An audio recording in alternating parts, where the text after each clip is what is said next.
All right, everyone, the time to mince words has ended with regards to the Epstein case. It's fairly clear that a murder happened and that this wasn't a suicide. For instance, what do we know? The official storyline is this. This is the official story. This isn't even an exaggerated version.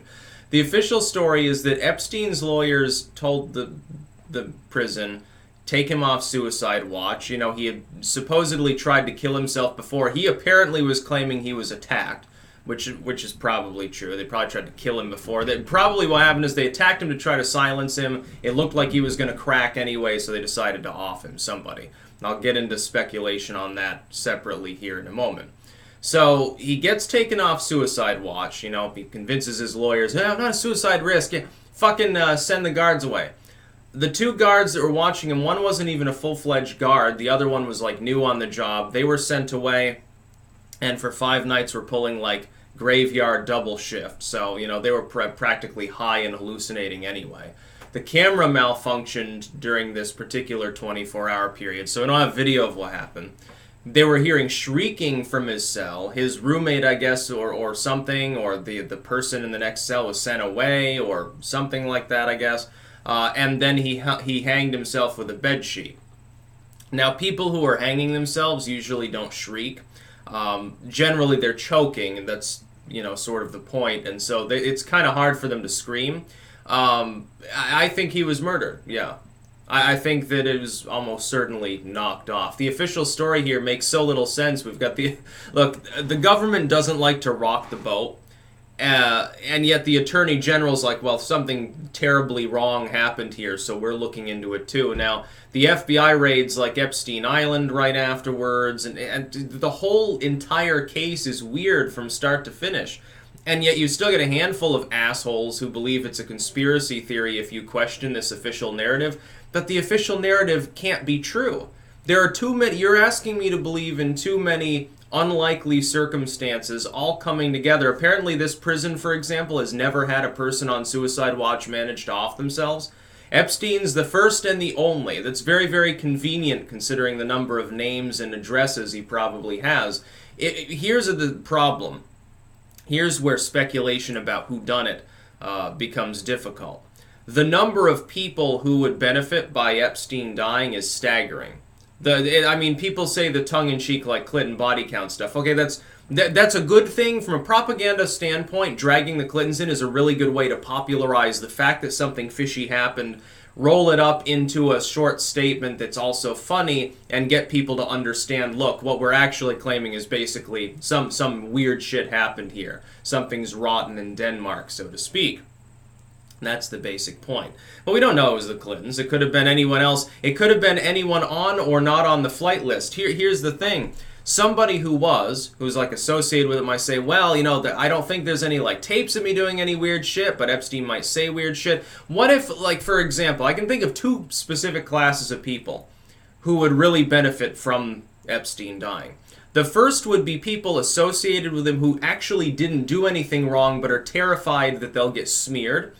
Because Epstein's in a position where he can say, yeah, this person came to my island, yeah, I served them prostitutes too. That may not be true. Maybe he just decides to fuck someone over as part of a plea deal. He's like, hey, I can save my own skin. They're going to give me a comfy federal prison suite and access to my accounts and other shit if I cooperate fully. So I'm going to throw as many goddamn people under the bus as possible. Why not? Because it's going to look good on paper.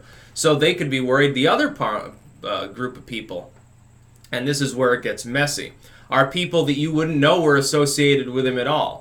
People who weren't on the flight logs, people who bankrolled him. Apparently his own lawyers now have hired lawyers because they recommended he be taken off suicide watch. Some people are mystified as to why the lawyers would lawyer up. That's why, because they made a grave miscalculation. At the very least, let's say they weren't criminally culpable. They had no idea he wanted to kill himself. They made a real big fucking mistake. His lawyers did. Personally, I think they're more culpable than that, but that's just... I'm not alleging anything, but my opinion is that that's a possibility, which could explain why they're lawyering up extra.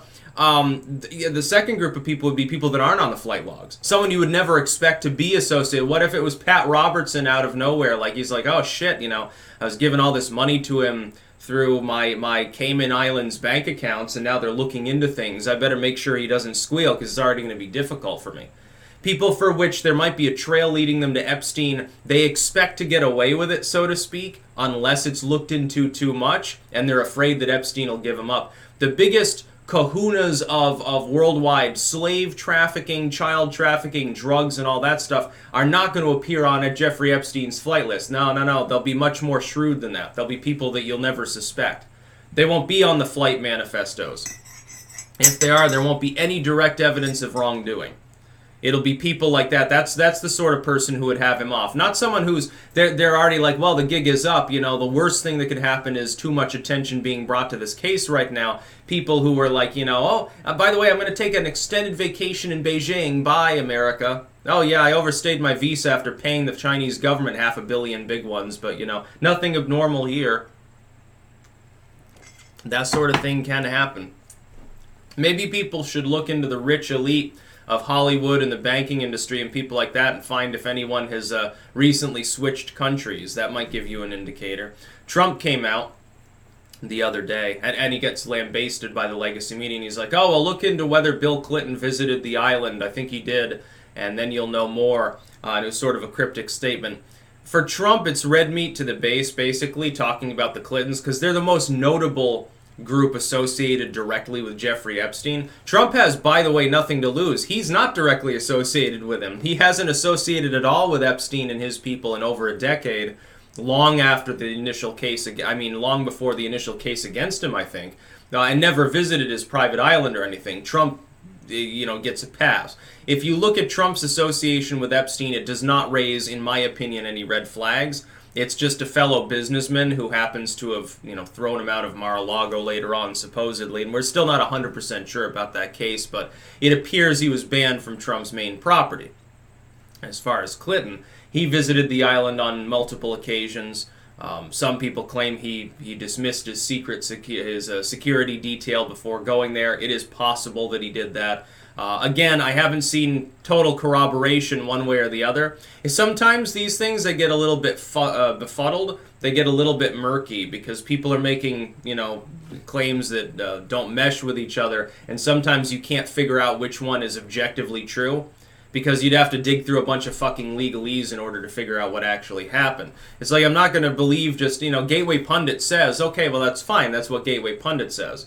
CNN says, okay, that's worth basically nothing. It's just a claim that's being made. They also claim that if you read WikiLeaks releases, you could go to jail. So you'll excuse me if I'm a bit skeptical. As far as this case goes, though, the fact that Epstein was supposedly shrieking, this is reported by the legacy media. This isn't some conspiracy theory. Supposedly a dude was screaming, beforehand and then, hangs himself. It doesn't make any fucking sense. No, I think that he was offed and probably someone helpfully wrapped it around his neck, probably hang the dead body, and that's probably not something that the public will ever know about. Then there was this case of one of the medical workers, I guess, that responded to him, posted on 4chan almost an hour before it was publicly known Epstein died in order to make a thread about it. This was actually, everyone thought it was a shitposter. I saw the thread myself. Everyone thought it was a shitposter pretending. I was like, oh, this person's full of shit, or it's a lucky guess. Like, once it turned out Epstein really was dead, it's like, oh, well, this person hit the fucking shitposting jackpot. But then it turned out to be real, and it's like, it's very, very interesting times that we live in. No, I don't think that Epstein committed suicide. No, I think that he was already dead when the bedsheet was wrapped around his neck. I think, much like with Vince Foster shooting himself successfully multiple times in the cranium, it's magical how these things happen, and it seems to happen a lot around hefty politicians and Hollywood and big bankers and stuff. People starting to get nervous. They're like, oh, well, if I disappear, just X, Y, and Z. Okay, well, yeah, if I suddenly get shot in the back of the head 5 times, I think people are probably going to have some questions. You don't even really need to mention that. Oh, you're a critic of multiple powerful people? Yeah, okay, there's a risk involved with that, of course. I don't even... here's the thing. The Clintons would be at the top of the suspect list, but they're by far not the only people involved. The flight manifest lists thousands and thousands of people. By the way, not just like, Democrats. No, there are Republicans there too. I mean, he was friends with Trump back in the day, and Trump was a Democrat at the time. Maybe they had falling out because Trump's like, liberalism bad or something. I don't know. Maybe something like that happened. I wouldn't be surprised to see like big radio and TV personalities, fucking actors and actresses are certainly there. Bankers, corporate CEOs, foreign royalty, foreign heads of state, dignitaries and ambassadors. Now, a who's who of scientists, a who's who of the entire fucking world was visiting Epstein and having orgies at the very least and doing weird shit. The number of suspects for who done it is huge. It could have been a group effort. So I guess the warden at this prison, along with these guards, have been like, the guards got put on leave and the warden got reassigned. Well, that's really helpful. Who paid him money beforehand or made sure that there were all sorts of malfunctions and abnormalities in the normal processes that night, that fateful night? No, I think that Epstein was screaming for a reason. I think there was probably a reason for that. Again, this is getting reported by like ABC and the New York Times. You can't call it a conspiracy theory if the normies are being told the same fucking shit. It's just that a lot of people are too dumb to realize, maybe I should question the official storyline. A person screaming while hanging themselves doesn't make a whole lot of sense. Where did he hang himself? Is it the bed in there I don't even think was bunked? How did he manage to hang himself then? Where? Where did he attach the fucking sheet? It doesn't make it. By the way, suicide watch. Why did he have a bed sheet anyway that was detachable from the bed?